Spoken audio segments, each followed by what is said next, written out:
Hey guys, hey, G4T. The title of this video is George4Title, National Inflation Association, and the truth about making money on YouTube. First of all, I gotta tell you that I've met a lot of YouTubers, and the persona people put on YouTube isn't always 100% of who they are. So for me to do this video, I'm trying to show you a side of myself that I don't normally put out there. But when I first started doing YouTube videos, I realized right away after getting a couple thousand views on my first video that there was an opportunity here to monetize the video content. There was an opportunity to make money on it. It might be my sales background. I've been in sales forever, real estate, title insurance sales, and I wasn't working. So I realized, hey, this is a way to meet people, to maybe discover business opportunities. And one of the ways I funded my YouTube channel at the very beginning was through donations, through PayPal. And we were able to raise money for like this dog that I have, Lucky. And we were able to raise money like gas money, travel money. For the first year on YouTube, I was traveling everywhere. I went to Detroit, the Pacific Northwest, back Washington D.C., New York, went to Mexico. And I've done a lot less of that just because I kind of want to be home more. But YouTube, if there is a huge opportunity with earning income on YouTube because you have such a large audience, and you can you can tap that audience for sponsors, for business opportunities, and sometimes people just outright give you things. It's just crazy. I didn't realize that happened. I once got like $800 in silver rounds for no reason. Just the guy called me and wanted to give them to me. So I'm trying to let you guys know, when you have a popular YouTube channel, there is lots of opportunities for you to make money. I mean, I haven't worked for the last 3 years because I've been able to provide for myself, my family, by doing YouTube videos. Now I want to get you guys into the details of exactly how it happened to me. So for the first 6 months, primarily the way I raised funds or sponsorships were through just asking people directly, and they would donate to me directly.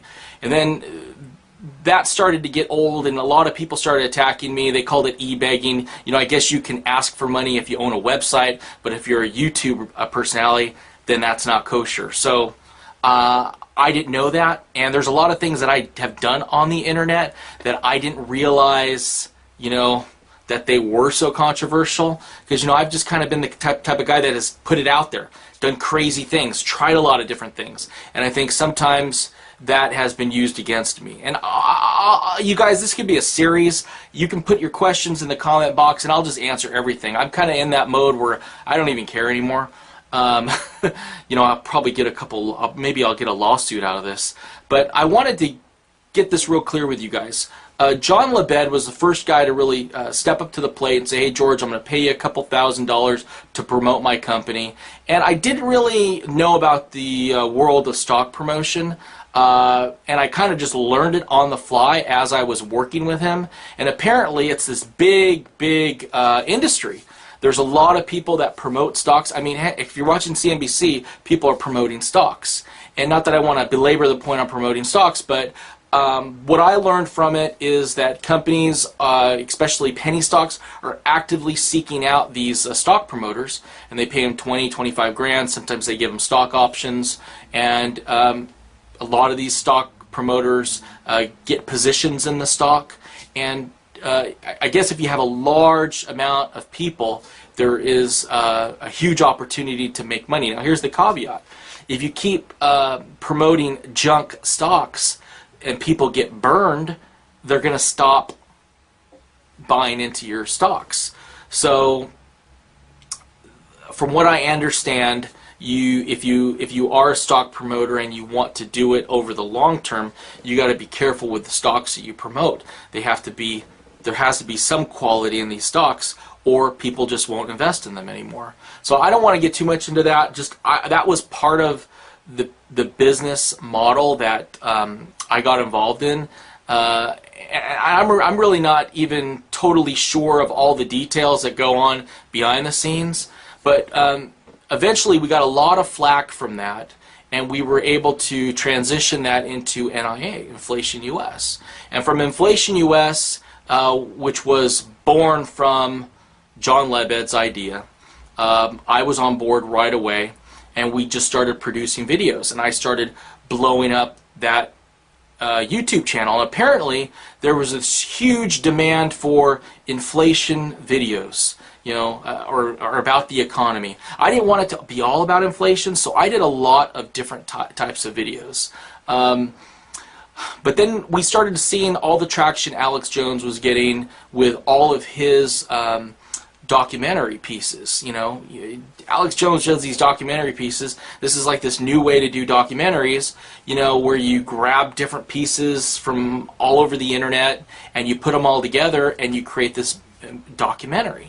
And Alex was getting millions of views. So we did that, and the first one that we did, Hyperinflation Nation, I was involved in almost creating that entire script myself. We were in a hotel room, I was putting up ideas all over the walls, and we hired Backburner News to put it together, and we just kept pumping these things out over and over and over again. People don't realize, though, to actually get the amount of views on like the dollar bubble or the melt up, you have to pump in a lot of promotion dollars into YouTube. And I learned that when I went to go visit YouTube. I've actually been up there. YouTube is changing, and here's the difficulty for guys like me, maybe Vision Victory, Man of Truth, heavy YouTubers in the Patriot, Truther movement, is that YouTube's getting to a point where you have to pay them a fee to get big traction. I mean, Alex Jones has even run into that too, where he's not getting the same amount of views on YouTube. It's just ridiculous. So, Google, YouTube, they all want a piece of the action. They all want a piece of the monetary pie. And that's the sad thing that's happening. That's really changed with the internet, is that, at least with YouTube, is that so much of it is monetary driven. And maybe I'm just kind of shooting myself in the foot because, that's kind of what motivated me. I just wanted to let you guys know that, there is only so much you can do if you don't have someone supporting you. So, I go out and do a lot of videos, and I've been doing a lot of videos on the ground. I mean, it's my own gas, my own car, my own camera equipment. I do a lot of this stuff out of pocket. And it's companies like Royal Metals Group, the Global Leverage, Scrap Gold News. I mean, there's like these sponsors that are actually paying for all this. So, I just had a baby, and I'm kind of reevaluating here what I'm doing on George4Title. And I really want to kind of put myself out there and help you guys understand that it's okay to work with companies and to use use sponsors. How else are you going to survive? You can't, unless you just want to do vlogging videos from your room and basically read articles and do commentary on those articles. That doesn't cost you a lot of money, it doesn't cost you a lot of time. But if you're going to go out in the field like what I do, you're going to track people down, do interviews, do stories out there, there is a cost component. So right now George4Title hasn't been paying for itself. I'm going to have to reevaluate for 2011 just what to do.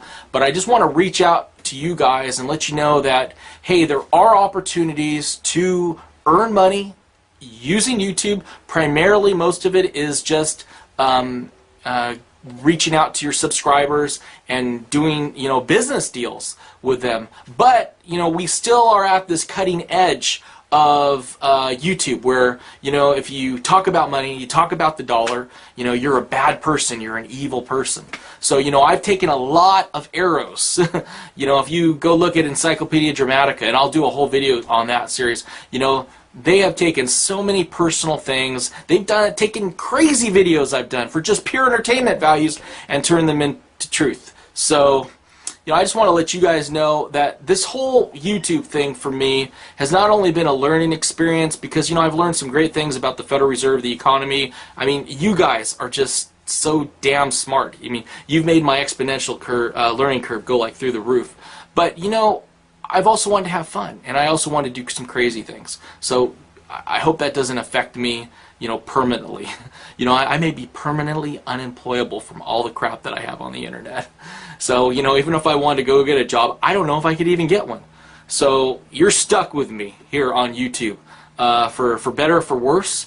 But you know, I'm getting to that point where I need to reassess what I do with G4T, because I got to focus on my sponsors. I got to focus on their channels that I'm building, and I don't know. I really like doing the videos, but I got to figure out a way to monetize the channel besides just Google AdSense, because Google AdSense was great. It was like $1,200 to $1,500 last year, but now that they've gotten rid of Inflation US, they've gotten rid of a lot of the high-paying ads. Now it's like $600 or $700 a month for me, and you know, I just can't live on that. So, anyways, thanks for listening to me ramble. But I wanted to give you guys the truth behind George4Title, NIA, and making money on the internet. If you guys have any questions, put them in the comment box and I'll address it for the next video, and we'll make this a series just so you guys can kind of see behind the scenes what's going on with a real YouTuber earning a living on the internet. Peace out. Take care.